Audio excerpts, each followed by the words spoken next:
Hi guys! Welcome to another vlog. Ayoko sanang lumabas, gusto ko sa bahay lang para mas safe, pero dahil ang problema wala na kaming stock, paubos na, kaya mag-grocery kami ngayon para makabili ng mga supplies. Baka magtatagal pa tong lockdown na to.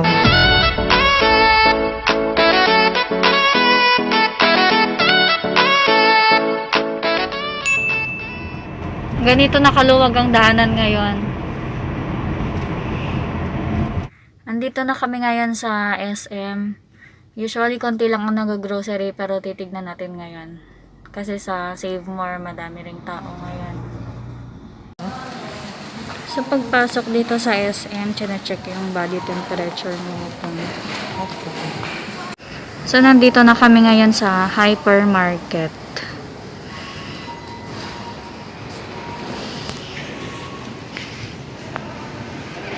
Ayun. Dito ako pipila sa last, may 1 meter distancing.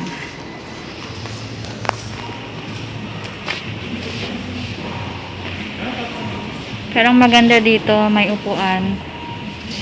Kaya pwede kang umupo habang naghihintay.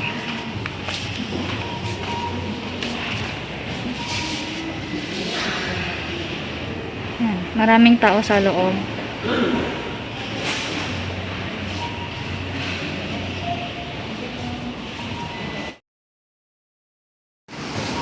Sabagay, mabilis lang naman umusad ang pila. Pero dalawa lang ang pwedeng pumasok. So, andito na kami sa grocery. Marami namang stocks, hindi naman nakakaubusan. Kaya lang, kailangan lang talaga may limit yung mga bibilhin.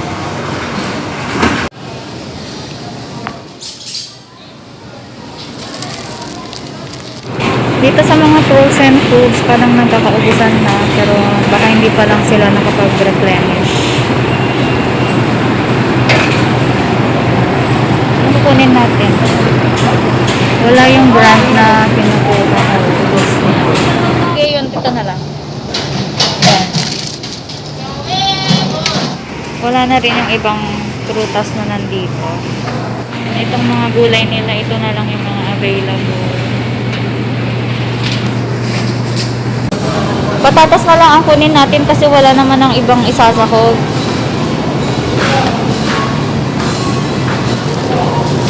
At salamat. 42. Yung mga stocks ng meat, okay pa naman. Marami pa. Ayan.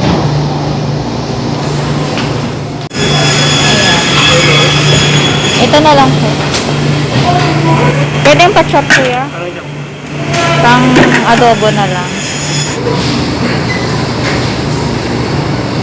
Konti na yung mga tao. Ang lalaki ng mga repolyo.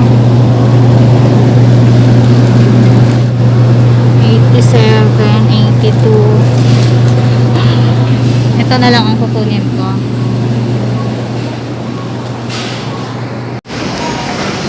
Okay pa naman yung mga stocks ng mga coffee.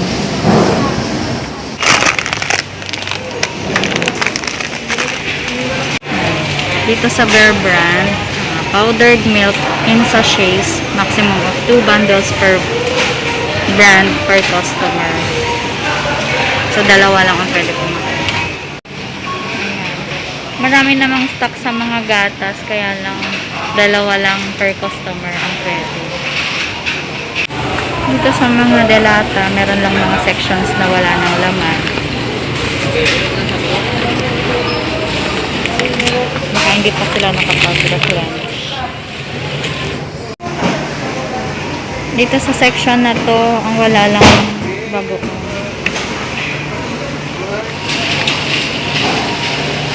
Ito dito sa mga noodles, ang medyo wala nang laman. Bili tayo ng ganito, arroz caldo. Ayan o, may nakalagay. Local instant noodles, Mami Pancit Canton, maximum of 5 pieces per type per brand per customer. Hindi pwedeng kumuha ng madami. Dito sa mga laundry aids. Ito Ito lang yung mga wala na, yung mga pang cleaning materials, yung mga Zonrox wala na. Dito sa mga bath soap, marami namang stocks, kaya lang may maximum lang talaga na pwedeng bilhin. Bath soap maximum of 5 bars per individually sold. Maximum of 1 pack if sold as a pack per customer.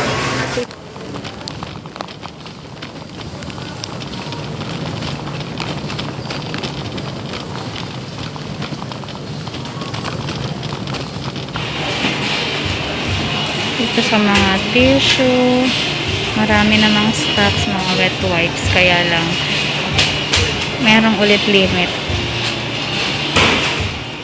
So, ito na yung mga na-grocery namin, pipila na kami. Usually mga delata lang. Mga delata, mga sabon, mga basic essentials lang. Nakikipila na kami. Konti na lang din ang nag-grocery. Tapos na rin ang extra.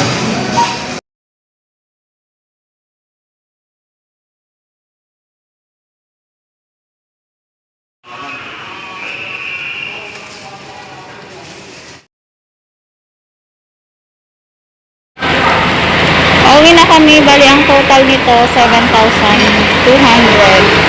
So, sana magkasya na to sa amin ng 2 weeks para hindi na kami balik-balik sa grocery. Okay. Yan. Gabi na, 7 na.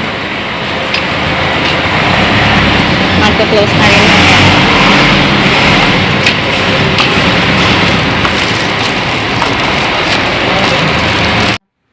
Ito lang yung mga napamili na mga basic needs lang. Usually mga delata, mga noodles, mga coffee, biscuits, saka yung mga delata and mga toiletries. Then some gulay kasi konti na lang yung gulay doon.